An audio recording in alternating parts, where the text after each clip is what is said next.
Hello, everyone. Welcome to our Facebook Live today. So glad to see you all with us in the audience from all over the world. We have Terry from Washington, Vanessa from the UK, Jeanette from Sweden, Debbie from New York. Welcome to all of you.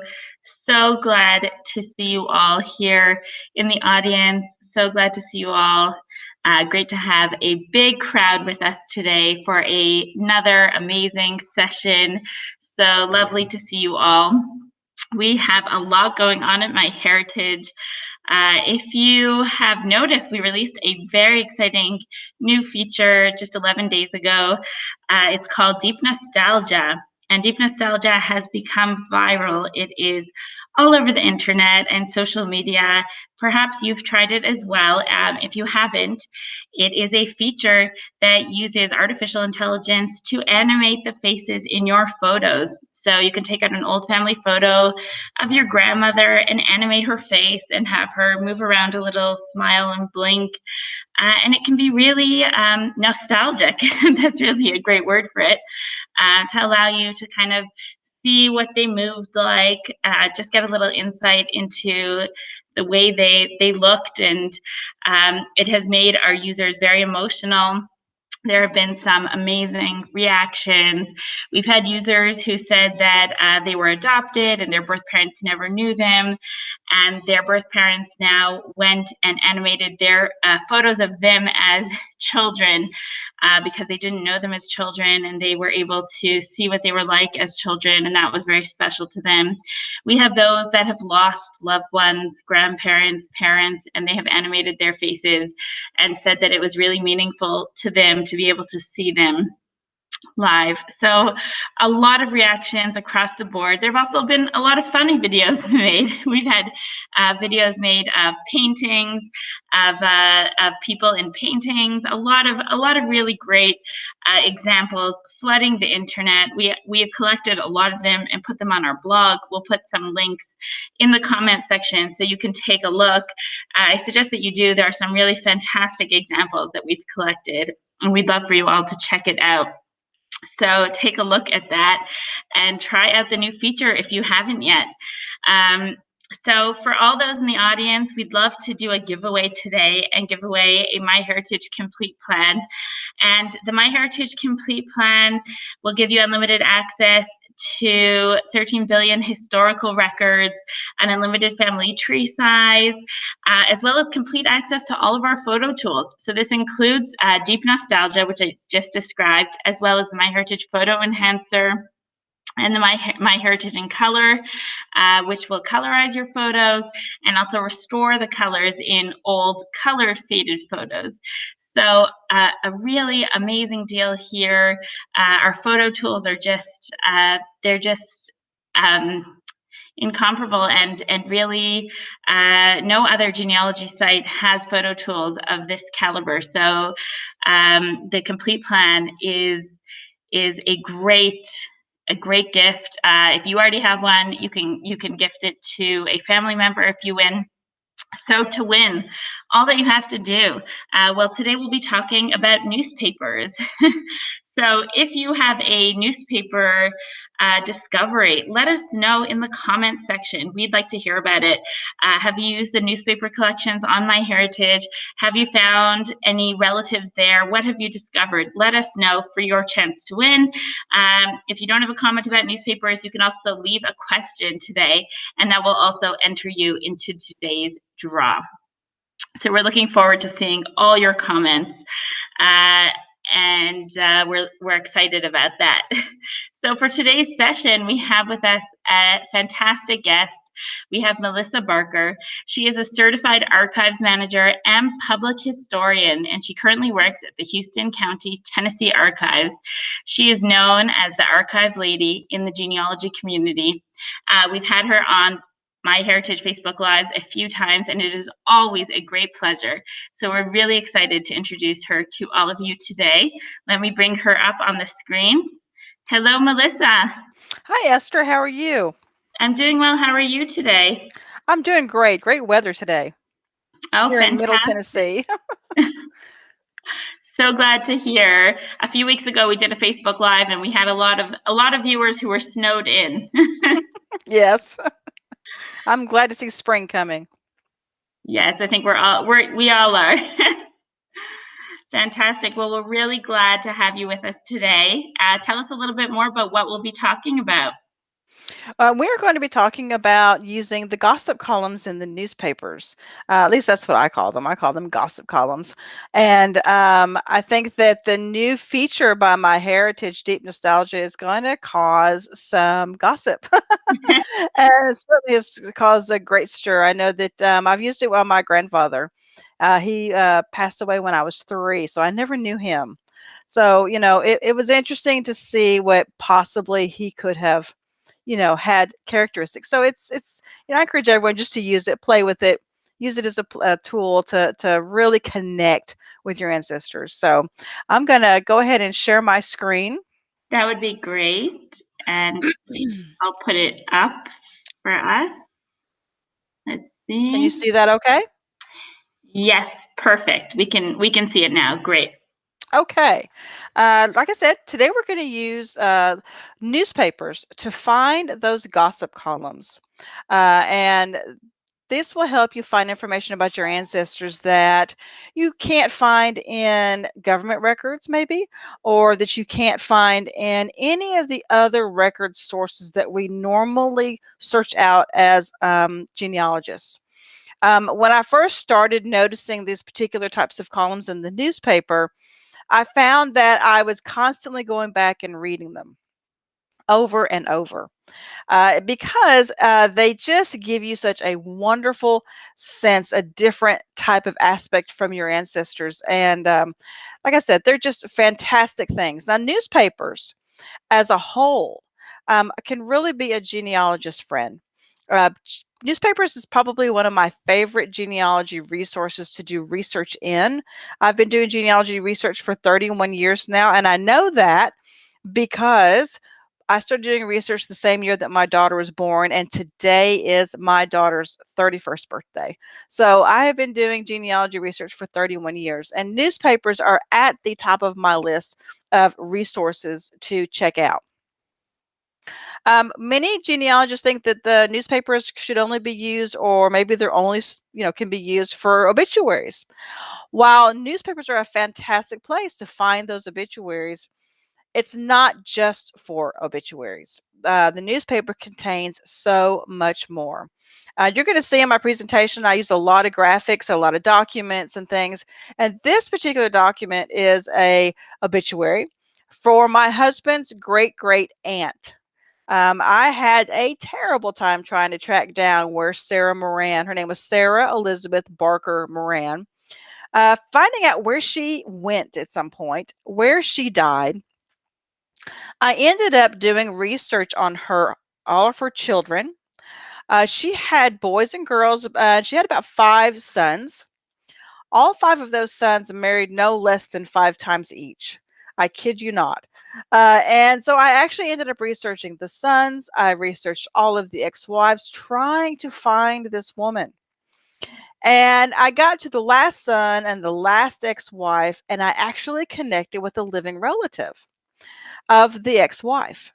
This living relative actually had a trunk full of records and photographs that belonged to the Barker family. Now, he was not part of the Barker family. He was part of the ex-wife family. But they had been passing this trunk down in the family for over 100 years. I'm grateful they didn't throw it away. So in the trunk was a picture of Sarah, which the only known picture that I know of, and information about where she died. So I was able to locate an obituary for her. This is from the Granite City Press Record newspaper, February the 6th from 1941. So while newspapers are a fantastic source for those obituaries, they can be a place to find information that you don't find in other official records. Now, this particular newspaper clipping or newspaper story surprised me. Have you ever seen those newspaper advertisements for those cure-alls that they used to put way back in the 1800s and 1900s? These particular medicines or salves or things like that that would cure just everything. And they would list people that had used it and were giving their testimonials about how wonderful it was. And I thought, those people that they use, those names, they've got to be made up. They can't be real people. I actually found one with one of my ancestors in that particular advertisement. And it's this one. It was for Munyon's rheumatism cure. Of course, it cures everything. But Mr. Burnine of 327 Washington Street, Baltimore, Maryland says, my wife, Catherine, had swollen joints and aching back. And it goes on to talk about how this medicine cured her. Well, James Burnine is part of my genealogy and ancestor research. So that kind of got that myth thrown out the window that they are maybe using fake people. So I also wondered, did he get paid to do this? So this was a fantastic find. And the way I found this in the newspaper, and this is the Times of Trenton in New Jersey, December the 30th, 1890. I found it by reading the newspaper. And we're going to talk about that in just a minute. Reading the newspaper. I encourage genealogists, no matter what form you're looking at a newspaper, whether we're looking at newspapers online, on microfilm, maybe you're actually looking at actual newspapers at an archive, I would encourage you to read the entire newspaper. This particular photograph is from the Library of Congress Public Domain Archive, and you can see this gentleman actually sitting and read the newspaper. Now, newspapers, as far as the actual newspaper goes, that's kind of a dying thing in our culture. The digital newspapers becoming extremely popular, so the paper ones are starting to go and die away, but they're still out there, and so you may still run across the paper newspaper. But I would encourage you to read it from the front page to the back page, because you just never know where you're going to find your ancestor mentioned in an article. Maybe just going to be mentioned in an advertisement. Maybe they will be mentioned in a legal notice that are usually towards the back. And then maybe they're going to be listed in the personals. So reading the newspaper is extremely important to try to find your ancestors. Now, newspapers are going to come in different types of media. They're at the top left. You may go to an archive or a library, a university archive, a historical society, and you may find these newspapers the original newspapers have been bound into books. These particular ones up here are from the archives where I work, the Houston County, Tennessee archives. And these are the bound local newspapers for the years about 1950, 56 to the 1960s. We have these in our archives. Actually, they're rather perfectly preserved. We also have them on microfilm. But these bound newspapers, you may find them. And so be prepared that they may bring you these great, big, huge books, because back then the newspapers were just absolutely huge. And you get to sit down with this book and page through these newspapers. Take the time to read through each and every newspaper looking for your ancestors. Now, the graphic there at the bottom left are microfilm newspapers. Now, many of us probably access newspapers by microfilm by going to your local archive, going to a local library maybe, and they have the local newspapers on microfilm. Again, if you're using microfilm, the same thing. Read the newspaper from the front page to the last page. There are tons of different columns, tons of different sections in a newspaper, and you don't know when your ancestors are going to show up. The next graphic is there on the right at the top. Maybe there are original whole newspapers, just like they were printed, available at an archive. Just like the bound ones, a lot of times they're just loose. They haven't been bound. And so these may be available to you as researchers. But what's most exciting to me, and that's the bottom graphic, is the online databases that have newspapers digitized and for us to see at home when we're up at 2 o'clock in the morning doing our genealogy research with our fuzzy slippers on. And we can access these newspapers from home. MyHeritage has a fantastic collection of newspapers on their database. I would encourage you to go there and look at what they have.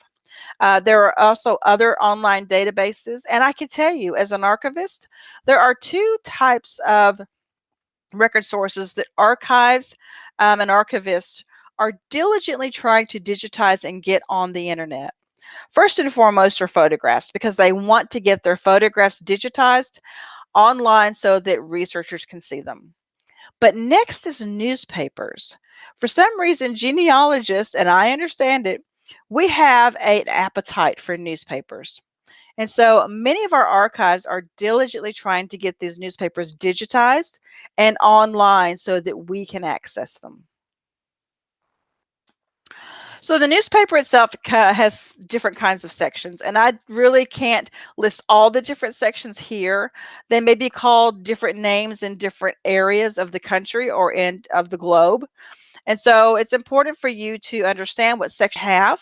So as you're researching from one issue of the newspaper to the next, that if you're seemingly finding your ancestors listed in a particular part of this newspaper, you can pay closer attention to those sections.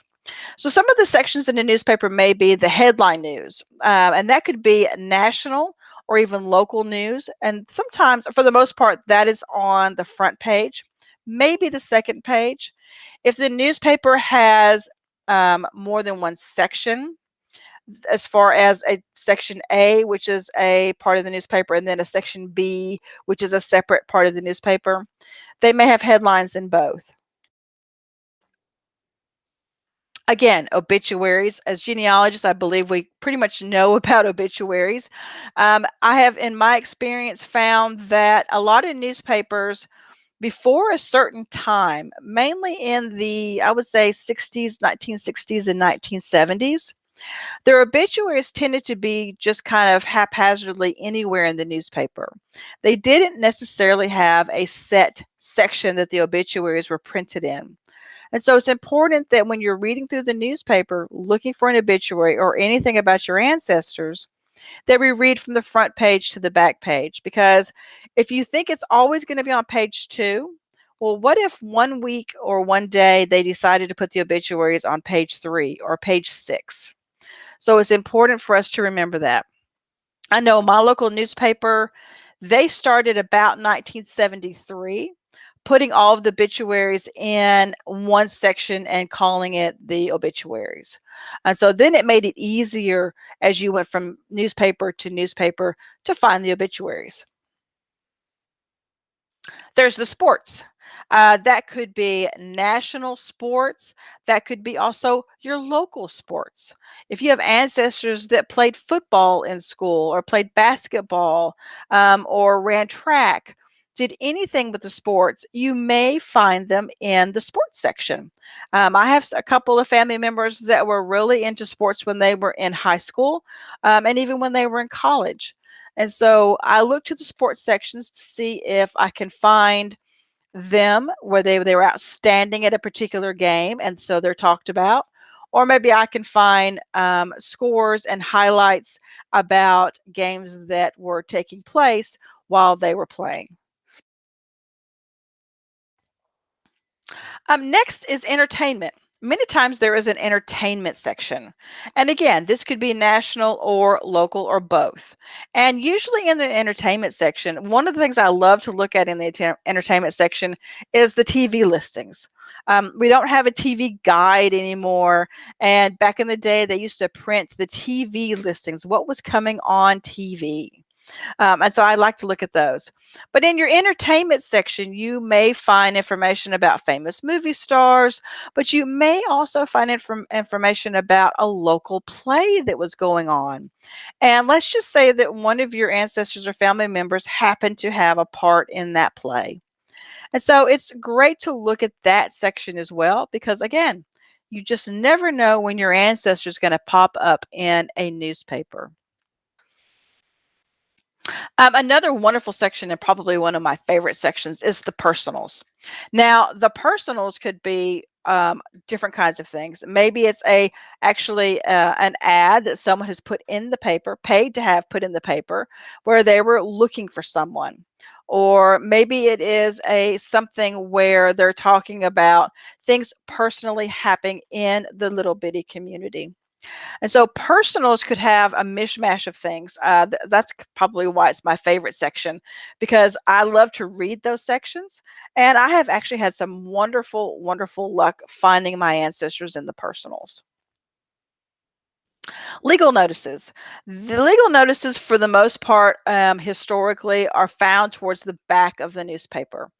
Legal notices are things that are printed by the court system, printed by attorneys, printed by local governments about some of the legal actions that are taking place. This is a great place to find a legal notice pertaining to your ancestors' probate. After they have passed, their will is being probated, their estate. That's a great place to find this. Maybe one of your ancestors was involved in a legal lawsuit and something was printed in the paper for that. So don't skip and don't forget to look at the legal notices. I have found several things for my ancestors in those places. And one of the last ones I wanted to talk about was advertisements and classifieds. You just saw the rheumatism advertisement that I just showed you for the ancestor that talked about, that his wife, this really helped his wife. That's something that you might be able to find for one of your ancestors. But what if your ancestors owned a local business, such as a grocery store or a gas station? Maybe they advertised in the newspaper. Right now, I am trying to find information about my great grandmother. She married a second time to a gentleman. They moved to Oklahoma and they had a grocery store. Right now, I'm looking for information for that grocery store. I'm actually looking for photographs. I'm looking in city directories for them. And I'm also looking in newspapers and any kind of other periodicals that they may have advertised their store in. And so classifieds is also kind of a neat place to find information. Maybe you find that your ancestor rented out one of the rooms in their homes. And so they put an ad in the classifieds saying room for rent. Maybe you will find in classifieds your ancestor was selling the farm. So classifieds, while they can be kind of tedious to read through, classifieds can also be a very valuable aspect of the newspaper. So did you know that there were gossip columns in the newspaper as well? There are. So where are we going to find the gossip columns? For the most part, normally you're going to find them in the personal section. And in the personal section, you're going to find gossip columns that are separated out by community gossip, personal gossip, and you may not actually see the word gossip. They may go by different titles, but this is probably where you're going to find gossip columns. Now, you may also find them in the entertainment section. And again, depending on the newspaper, they could be dotted all the way in the newspaper. I shared a graphic of this search word puzzle because it's kind of when you're looking at newspapers, every week or every day, if it's a daily newspaper, when they publish the newspaper, they may not put the same columns in the same place each time. And so you may have to do like a search a word and you may have to go looking for it. So it's important for us to take the whole newspaper, read it, and try to find that information, those gossip columns, the obituaries, all the different things that we're looking for that may not be in the same place every time. And so that's why it's important that we look at the whole newspaper. So are these columns going to be labeled with the word gossip? You know what? In some places, I have seen that. Here is an example from the Jersey Journal from February the 21st, 1910.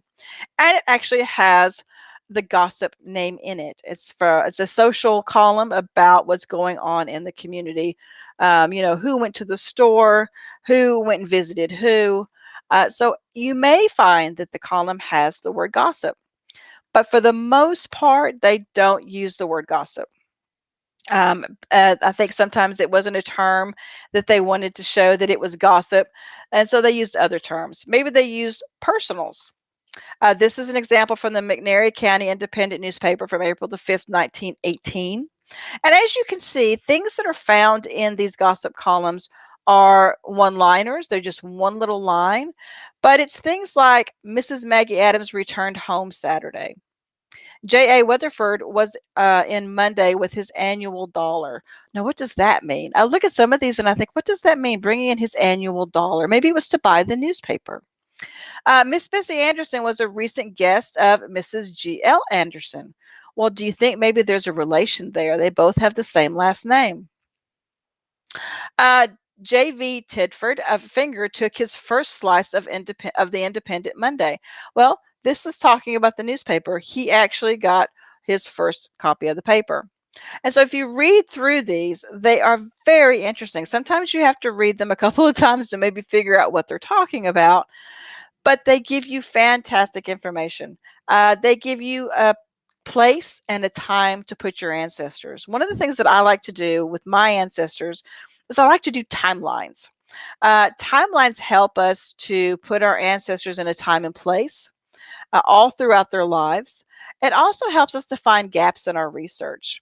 I actually do a timeline for each one of my ancestors, and it's a simple timeline. I start with the year of their birth and I end with the year of their death, and I list each and every year in between. And then as I find documentation that has to do with a particular year, I'll fill in that part. And then I can see, okay, I'm missing some information from these particular years. I wonder what I could find that would fill in for that timeline. So if you're looking in newspapers and you see these personal columns, gossip columns, community columns, and you see that, Mrs. Bessie Anderson recently visited, or Mrs. G.L. Anderson, you can put that on your timeline and fill that in. And then you can go see what kind of relation they had. Some people think that sometimes gossip is mainly for women. Today is National Women's Day. You know what? I have seen men that can gossip just as much as women. It's sometimes called a pastime. But women and men, they like to talk about what's going on in the community.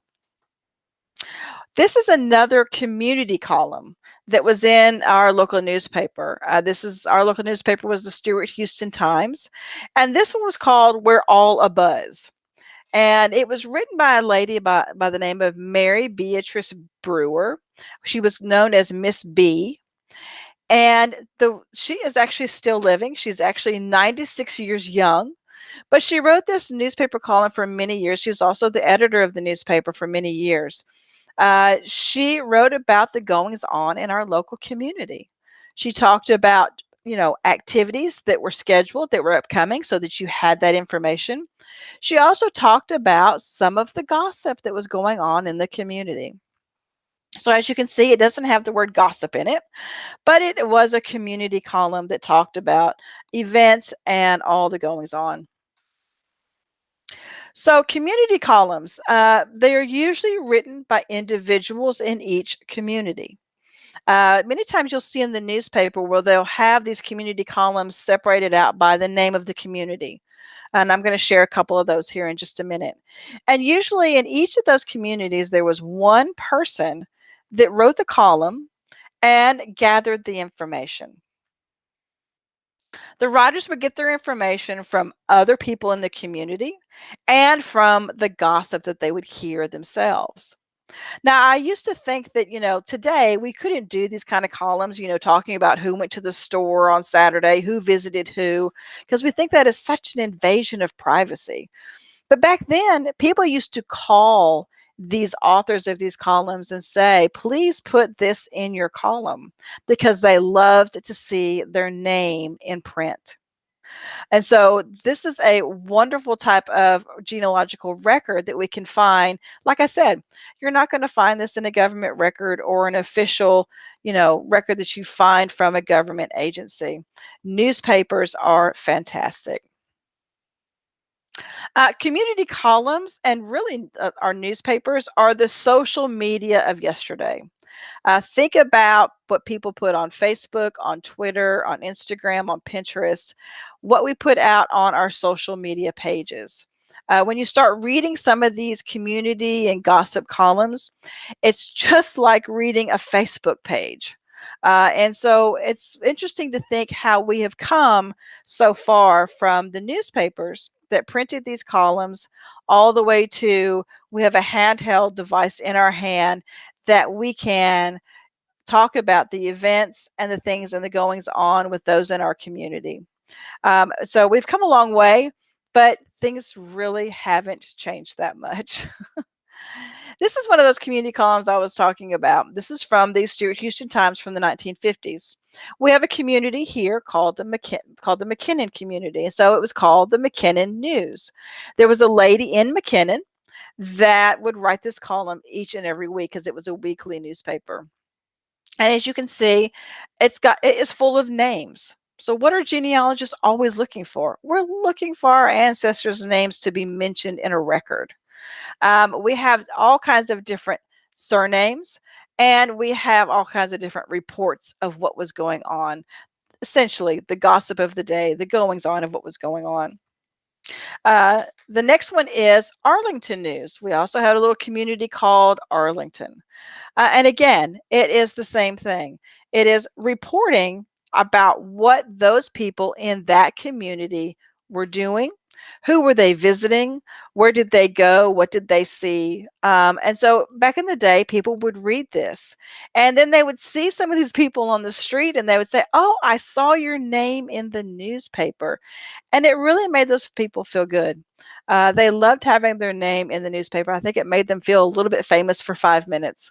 And so these community columns are just fantastic. This one here is actually from my own genealogy records collection. Again, it's the McKinnon News from the Stuart Houston Times newspaper, January the 6th, 1965. And it's a little bit fuzzy back there, so I went ahead and did the transcription for you. And it says, Mr. and Mrs. Nathan Stringfield of Stuart are the proud parents of a baby daughter born Christmas Eve. The new addition has been named Robin Renna. This reporter, who happens to be her grandmother, feels she was a very special Christmas gift. Now, this particular daughter, who was born on Christmas Eve, named Robin, is actually my husband's first cousin. And so finding this in the newspaper was fantastic. So when you read an excerpt from a newspaper like this, and you look at this, it is literally full of genealogical information. So let's take this transcription from this particular community column and break down what information, genealogical information, you can get out of it. Well, it names the aunt and uncle of my husband, which is Mr. and Mrs. Nathan Stringfield. It states where the aunt and uncle lived. They lived in Stuart, which is another little community. It names their new daughter, who was my husband's first cousin, by name. Her name is Robin Renna Stringfield. It states her birth date. It says she was born on Christmas Eve. Well, if you look at the date of the newspaper, it's January the 6th, 1965. Well, that will tell you that she was born December 24th, 1964. So if you're looking for information on your ancestor, let's say you don't have a birth date. They don't even have, let's say they don't even have birth records available. If you read something like this in the newspaper, you have a birth date. That's a wonderful genealogical find. And so next it gives her first and middle name, Robin Renna. And most importantly, at the end, it's something that helped me to get the maiden name of my husband's aunt. It says, tells us the writer of this column is Robin's grandmother. Now, the writer of this column is actually Robbie McClanahan, mother of Diana McClanahan Stringfield, who was the wife of Mr. Nathan Stringfield. So look at all of the genealogical information we got out of one little section of a community gossip column. This is what I'm talking about when I say that newspapers are a true treasure for genealogists. And these community columns, these gossip columns, are full of great information. Here is another one. This one's called Personal Points. And again, you have the same type of information. Mr. Tom Wooten of Princeton is in town today. Mr. James A. Dale of Sturgis is in town. This is from the Kentucky New Era newspaper, dated October the 1st, 1896. This particular excerpt is out of the myheritage.com newspaper collection. So go to MyHeritage and look at their newspapers. But what caught my eye was there at the bottom. It says Mr. O.P. Dyer, Deputy Revenue Collector of Henderson, is in the city. Now, this seemed just a tad strange to me. It isn't someone who is from the local community. He's actually from somewhere else. And I wondered if maybe this column was kind of trying to warn everybody in the community, hey, the revenue collector is in town. Watch out. And so, these columns were used for all kinds of different things. Another place to find newspapers, if you don't find them microfilmed, because they're whole newspapers, or the whole newspapers in bound volumes. Another place you can find them are newspaper clippings in scrapbooks. Scrapbooks are one of my absolute favorite record sources to do research in and also process in the archives. There are just such unique records because they're put together by individuals. And many times you're going to find scrapbooks that everything that's inside of them is nothing but newspaper clippings. Now, why are scrapbooks and newspaper clippings so important? Well, you think about it. I don't know if you've ever done this, but I've done this. When I'm looking for an obituary on a microfilm reel of newspapers, and as I'm getting closer and closer to the date that I need, I'm going past all these newspapers and I get to the newspaper that I need to find that obituary. And for some reason, that newspaper is not on the microfilm reel. For whatever reason, it wasn't saved and it wasn't microfilmed. And so many times what happens is I can look for newspaper clipping scrapbooks in the local archive of that particular time period because people like to clip out things out of the newspapers, whether it was an obituary, a marriage announcement, a birth announcement, events that was going on, but they also clipped out these little community and gossip columns and pasted them in their scrapbooks. This is the Evelyn Ellis scrapbook from the 1940s in the Houston County, Tennessee archives. She has got community columns from Sam and Branch. She has little articles about things that happened locally. She put all kinds of different newspaper clippings in her scrapbook. Some of these newspapers as a whole do not survive anymore, but we have the clippings. Here's another one. This is from the Brigham family scrapbook from the 1930s. What's interesting about this particular scrapbook is the Brigham family owned a local mercantile back in the 1800s. And what they did, they took a huge ledger book that they used in their store to keep accounts. To keep accounts of those that would come in and purchase things and run a tab. And I don't know if you can tell it, but underneath these newspaper clippings is that bookkeeping that they kept dating back to 1896. Well, they took that old ledger and turned it into a newspaper clipping scrapbook.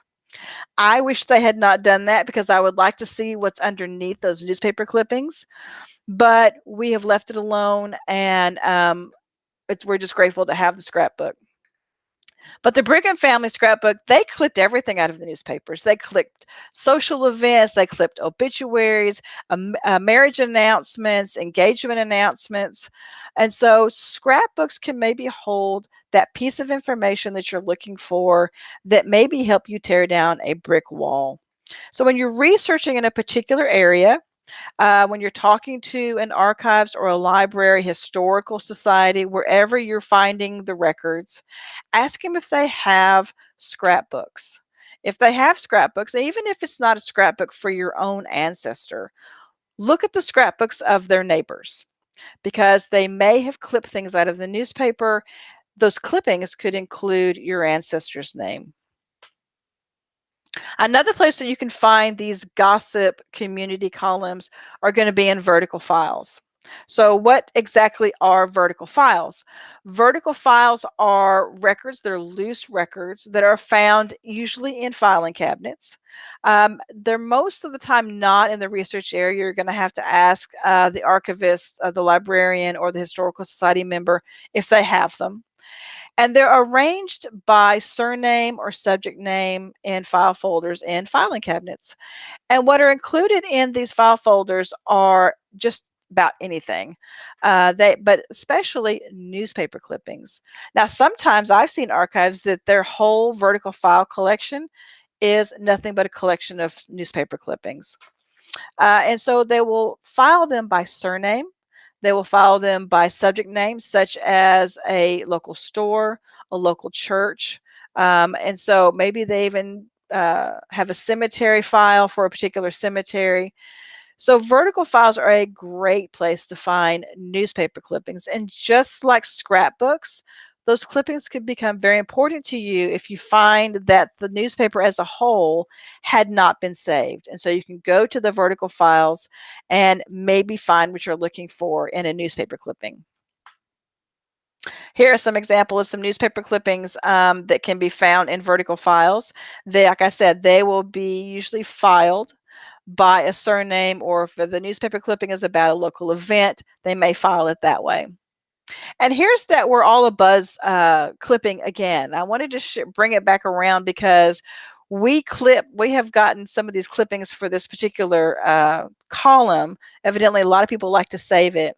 And we put the clippings into a file called We're All a Buzz, and we have them in our vertical files.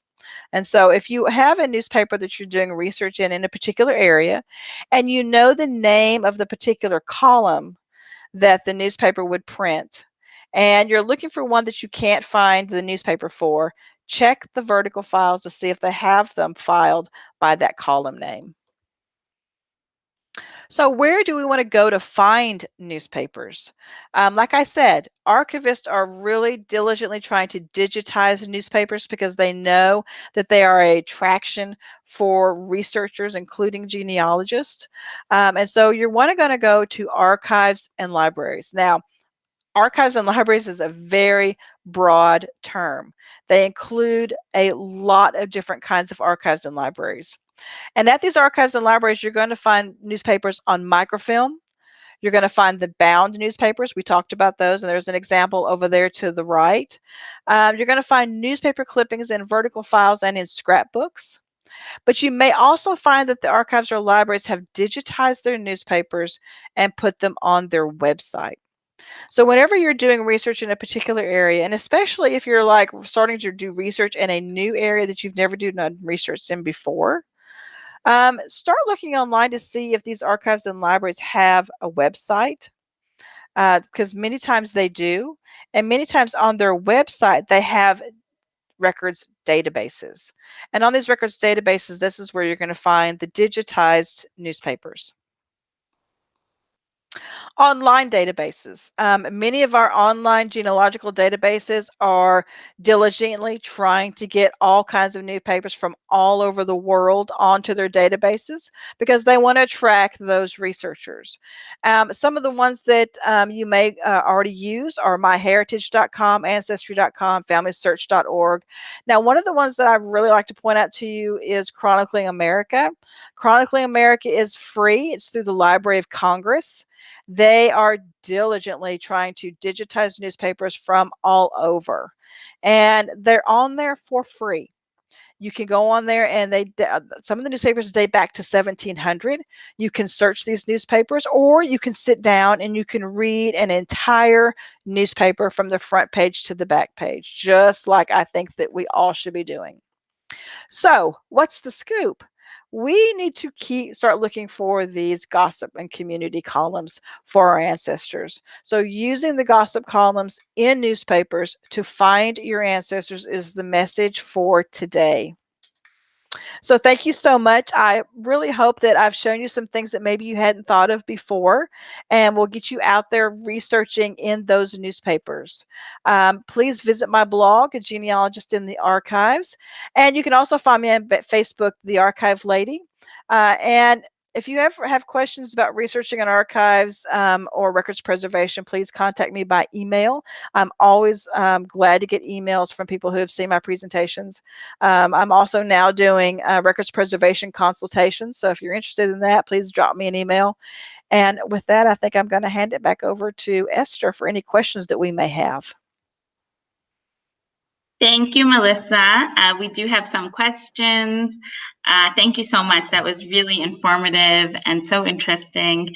I see Vicky asked, is this recorded? So for anyone who doesn't know yet, all of our Facebook Lives are recorded and they are available for viewing on the MyHeritage Facebook page.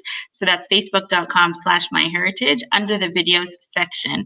So just a little bit after today's session ends, it will be available for viewing, as well as all of our past Facebook Lives. So a lot of great content for you to check out there. A few nice comments that we received just so far. Katie said, found a great uncle in a 1918 newspaper who died from the Spanish flu in 1918. So that's very, very relevant for today, Katie. I'm sure that was very interesting for your family to see. Let's see, Luana said, I found my third great-grandparents' obituaries in an online newspaper. Fascinating. And Paula Lee says, I found an article about an ancestor's marriage in 1910. So you really can go back quite far with these newspapers and just find so much information. Just so fascinating to see what our users have found just by reading these comments. It's amazing. Just amazing. So we do have some questions for you, Melissa. So let's see what we have here in the list. Autumn Abbey says, Melissa, do you think I would maybe have a chance of finding something about my great-grandmother if I tried the newspaper, like when she passed away? I believe she died in the 1930s. I'm not sure the exact date or the cause. Yes, I would definitely look in the newspapers. It's possible that for some reason there wasn't an actual obituary, but there's other things that you can find about deaths. You can find burial announcements. You can also find, if you check a few issues after when you think her obituary should be in there, a lot of times the family will also have printed a thank you to those locally that have helped during the passing of their loved one. But I would think that you could find at least, an obituary or some sort of mention, maybe even look in the little community columns, because they will also announce deaths. Because sometimes some newspapers charged to put in an obituary. And so how people would get around that is they would call up that little column writer who wrote that column for the community and let them know that their loved one had passed and that they would include it in that column. Okay. We have a question here from Shauna. She says, I haven't been successful in finding information in newspapers. What's the best way to research them? The best way to research newspapers, and this is how I do it, you have to be, find the newspapers for the particular area where your ancestors lived, and then know the times when they lived there. And also, if you could know the times of when they married, when they died, when they were born, and just start reading newspapers.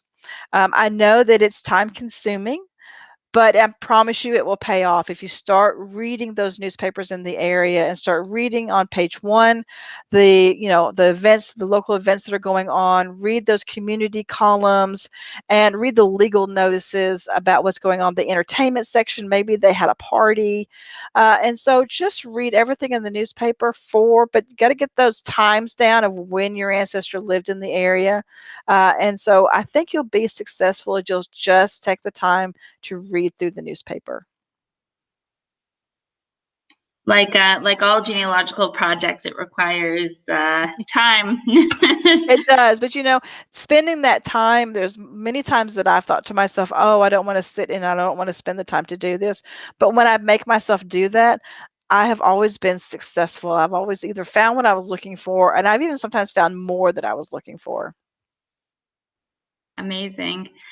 We have a question here from Sherry. She says, do you have newspapers that are ethnic in nature? I am Jewish and I know there are many throughout the country, but I don't know how to access them. Yes, I believe that you can probably do a Google search and find ethnic newspapers. There are Jewish museums and archives. I know there's one in Washington, D.C. You can check with them, and they probably have a list of the Jewish newspapers that were printed and that still survive.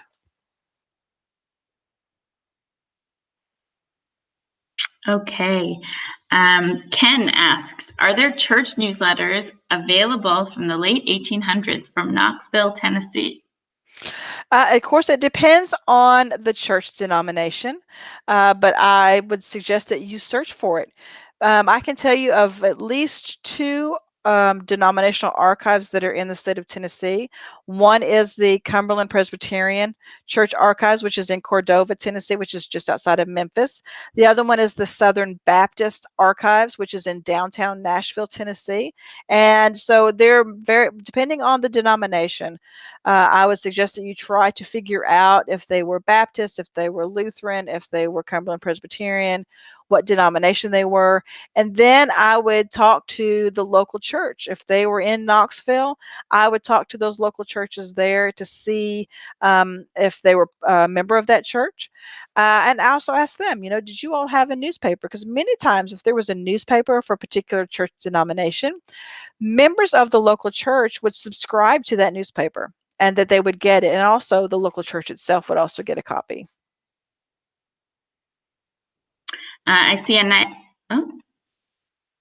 I see a couple nice comments here that we just received. June says, while reading an article about one ancestor, I noticed a surname of another ancestor in the next column. It turned out to be an ancestor. That's a very lucky find there, June. And I guess it can happen if, if they lived in a small city and, you could find other people that you know as well in the same newspaper. So a great find. And We also especially if have you here. have ancestors that lived in a particular area for a long time, and they intermarried, they married, other families in the area, and they've all stayed there for so long. If you pick up the newspaper, the local newspaper, and just start reading it, you're going to start finding your ancestors probably on every page, especially if you have several families in the same area, that just stayed there. And Megan also said, she says, I found a newspaper article where my great-great-grandfather was robbed at the train station and went into great detail of what happened and what was taken and what the police department at the time was doing. Fascinating. That must be such a treasure to have those type of articles about something that happened in your family. So we'll just take one more question, Melissa, if that's okay. Sure. Okay, so Bianca says, in the MyHeritage newspaper collections, are there newspapers from other countries? It seems that this lecture refers mainly to U.S. newspapers. I believe that there are. I actually don't do research in other countries yet. I've not been blessed to have been able to, what they say, cross the pond. But I actually do. I'd have to ask someone at MyHeritage, but I believe that they do have newspapers from other countries there. Yeah, and actually, if you go to the collection catalog, yes. You can search by country, and then there you'll be able to see all the newspapers. You can search newspapers and by country, and there you'll be able to see all the collections that we have for a specific country that you're looking for. And they're always adding to their catalog, so come back often to MyHeritage to see what they've added. Always. In the new, I believe it was last year that we updated the search engine, the search page for historical records, and now on that main page, you'll see we feature new collections as well. So it's interesting to see if you come pretty often. It really does get updated all the time. We're always looking to add new historical content from the U.S., but also from all over the world. So. Something that MyHeritage is really known for is our global content for those who do have relatives over the pond. So great. I think that we will now give away our complete plan to one lucky winner. As I said, the MyHeritage Complete Plan will give a user access to all of our historical records, especially all the newspapers that Melissa was talking about, all the historical record collections, as well as unlimited family tree size, and the big prize that everyone is talking about lately, all of our photo tools at MyHeritage, including our new Deep Nostalgia feature. You'll have unlimited access to that, so you can animate as many photos as you'd like, send them to all your family members, share them around. So the winner of today's plan is Sherry Leedy Wells. And Sherry wrote us and she said, I have found so many things in newspapers. My favorite is an article about my grandpa and his fishing boat crew, and they rescued another boater on Lake Erie. So we'd love wonderful. we'd love to see that newspaper article, Sherry. So please share it with us when you can. And congratulations. We'll be in touch with you through private message to claim your prize, your complete plan on MyHeritage. So congratulations to you. Melissa, thank you so much for joining us today. Thank you, Esther. I just want to get everyone out there, start reading those newspapers. Yeah, I think that we all will now go and spend time, and it can really be addictive because you start reading, and family or not, you see these articles, and it's just so fascinating. It's even if it's not our personal ancestors, it's our history. It's signs of the times. It's just so fascinating, and definitely worth the time, as you said. Absolutely. So thank you so much for joining us today. And for anyone who missed any part of today's session, again, or you'd like to rewatch it, it's under the video section on the MyHeritage Facebook page. So thank you everyone for joining us, and we hope that you all have a great day. Bye-bye.